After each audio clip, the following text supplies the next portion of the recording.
দেখুন, হাতের এই যে অংশটুকু দেখতে পাচ্ছেন, যেখানে একটি চতুর্ভুজ রয়েছে, এই অংশটুকু হলো আমাদের হাতের রাহুর পর্বত বা ক্ষেত্র বা মাউন্ট।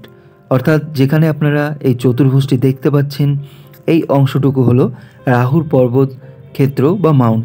এখানে যদি এরকম একটি চতুর্ভুজ থাকে, তাহলে সেই ব্যক্তির জীবনে কি ঘটবে, অর্থাৎ কি কি হতে পারে, সে সম্বন্ধে আপনাদের বলছি। যদি কোনো ব্যক্তির হাতে এরকম ধরনের, অর্থাৎ রাহুর স্থানে এরকম ধরনের একটি চতুর্ভুজ থাকে, তাহলে সেই ব্যক্তি হন খুবই ন্যায়বান। অর্থাৎ সেই ব্যক্তির মধ্যে ন্যায় নীতি মূল্যবোধ খুবই বেশি পরিমাণে থাকে এবং সেই ব্যক্তি সঠিকভাবেই আদর্শবাদী হয়ে থাকেন। সেই ব্যক্তি কিন্তু খুবই যশস্বী হয়ে থাকেন। অর্থাৎ যে কোনো বিষয়ে সেই ব্যক্তির কিন্তু খুবই নামযশ হয়ে থাকে। সেই ব্যক্তি যে কাজই করুক না কেন, তার যে ধরনের পেশা হোক না কেন, সেই পেশায় কিন্তু তিনি খুবই যশস্বী হয়ে থাকেন। তাছাড়া সেই ধরনের ব্যক্তিরা কিন্তু সর্বদাই সম্মানিত হয়ে থাকেন। রাহুর পর্বতে এরকম ধরনের চিহ্ন থাকলে সেই ব্যক্তিরা কিন্তু সর্বদাই স্বার্থত্যাগী হয়ে থাকেন।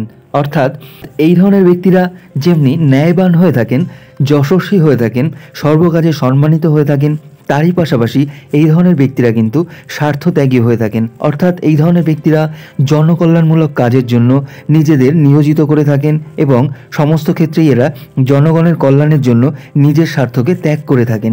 এই ধরনের ব্যক্তিরা কিন্তু সর্বদাই পর উপকারী হয়ে থাকেন। অর্থাৎ এই ধরনের ব্যক্তিরা পরের উপকার করতে খুবই ভালোবাসেন।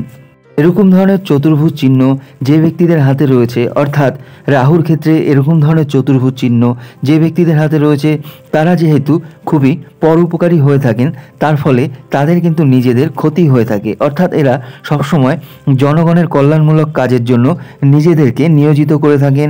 এর ফলে এদের নিজেদেরও ক্ষতি হয়ে থাকে। অর্থাৎ পরের উপকার করতে করতে অনেক সময় এরা অনেক সমস্যার সম্মুখীন হয়ে থাকেন। অর্থাৎ লোকের দ্বারা এরা ক্ষতিগ্রস্ত হয়ে থাকেন।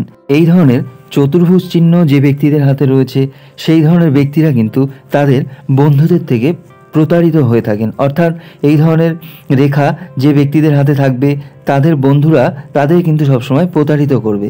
তো বন্ধুরা, আপনারাও দেখুন, যদি কোনো ব্যক্তির হাতে রাহুর ক্ষেত্রে এরকম ধরনের চতুর্ভুজ থাকে, তাহলে আপনারাও সেই ব্যক্তি সম্বন্ধে জানতে পারবেন এবং তাকে এই রেখাদি সম্পর্কে এবং এই চিহ্ন সম্পর্কে তাকে বোঝাতে পারবেন।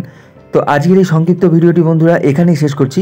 ভিডিওটি ভালো লাগলে অবশ্যই লাইক করুন, কমেন্ট করুন এবং বন্ধুদের সঙ্গে শেয়ার করুন। আর চ্যানেলটিকে অবশ্যই সাবস্ক্রাইব করুন এবং পাশে থাকা বেল আইকনে ক্লিক করে নোটিফিকেশন বাটনটি অল করে রাখুন, যাতে করে নতুন নতুন ভিডিওর আপলোডগুলি সবার আগে আপনাদের কাছে পৌঁছে যায়। এভাবেই চ্যানেলটির সঙ্গে থাকুন, দেখতে থাকুন। ভিডিওটি দেখার জন্য আমার এই চ্যানেলের পক্ষ থেকে আপনাদের সকলকে অসংখ্য ধন্যবাদ।